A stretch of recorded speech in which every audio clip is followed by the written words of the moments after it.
그 다음으로는 이제 SPN 구조인데, 그 SPN 구조가 약간 좀 어렵거든요. 근데 아직 기출에 안 나왔어요. 시험에 안 나왔어요. 그래서 나중에는 여전히 나올 수 있는 가능성이 있고, 그렇기 때문에 이거는 이제 패스텔 구조와 함께 SPN 구조에 대한 특징들을 좀 정리를 해 주시는 게 좀 필요할 것 같아요. 정의를 보면 SPN 구조 같은 경우에는 샤논의 혼돈과 확산 이론을 기반으로 해서 S박스와 P박스를 이용하는 블록 암호화 구조입니다. 여기서 이제 키워드가 S박스와 P박스예요. 좀 전에 패스텔 같은 경우에는 블록을 나누어서 그다음에 나눈 블록을 가지고 이제 위치를 바꾸거나 해서 XOR 연산을 하고 그런 것들을 계속 반복적으로 수행을 했었잖아요. 근데 SPN 구조는 그렇지 않습니다. 여기서 X박스와 P박스에 대해서 좀 설명을 드릴게요. S박스라고 하는 거는 주로 암호화를 진행을 할 때 아까 대치라고 하는 개념을 말씀을 드렸었잖아요. 대치라고 하는 것들은 예를 들어서 어떤 숫자가 있어요. 어떤 문자가 A라고 하는 문자가 있는데 이걸 만약에 16진수로 10으로 만약에 바꿨어요. 16진수로. 10으로 바꿨을 때 S박스 같은 경우에는 전체 매트릭스로 구성이 되어 있거든요. 그래서 0부터 시작해서 1, 2, 쪽쪽쪽쪽 해서 F까지 총 16개의 열이 구성이 되어 있고 여기도 마찬가지로 0, 1, 2부터 시작해서 쭉쭉쭉쭉 F까지 구성이 되어 있습니다. 이게 S박스예요. 이게 S박스입니다.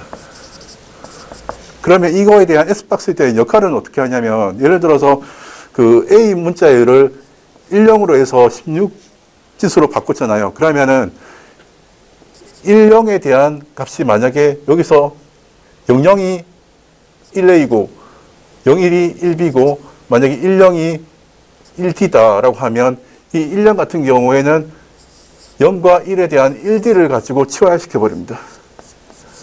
이게 X박스예요.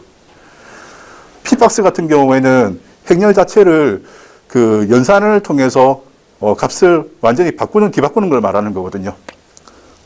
이 개념을 알고 가시면 SPN에 대한 개념을 좀 이해를 하실 수 있을 것 같아요. 먼저 메커니즘을 보면 서브바이트라고 하는 부분이 있습니다. 서브바이트는 이제 독립된 바이트 단위의 변환을 수행을 하는데 X박스의 한 바이트로 치환을 한다. 이 부분이 서브바이트의 역할입니다. 그리고 이제 시프트 로스 같은 경우에는 행 단위의 이동을 수행을 하죠. 그러니까 한 바이트씩 왼쪽으로 시프트를 수행을 합니다. 다음으로 믹스 컬럼스 같은 경우에는 열 단위의 연산을 수행을 하는데 이때 이제 열에 대한 계산을 해서 새로운 값을 갖도록 이제 열을 출력을 합니다. 이게 P박스예요. 마지막으로 애드 라운드 키를 통해서 이제 암호화를 종결을 합니다. 이거를 실제로 이제 간략하게 진행을 해볼게요.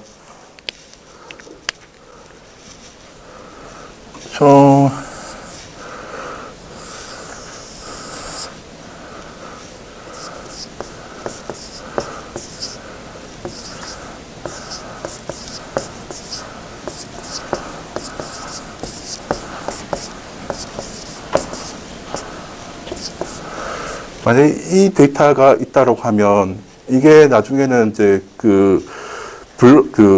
16진수로 바꿀 때 이거 16바이트라고 얘기를 해볼게요. 그러면 여기 보면은 하나, 둘, 셋, 넷, 다섯, 여섯, 일곱, 여덟, 아홉, 열, 열하나, 열둘, 열세, 14바이트잖아요. 나머지 두 바이트 같은 경우에는 이게 패딩을 처리를 합니다.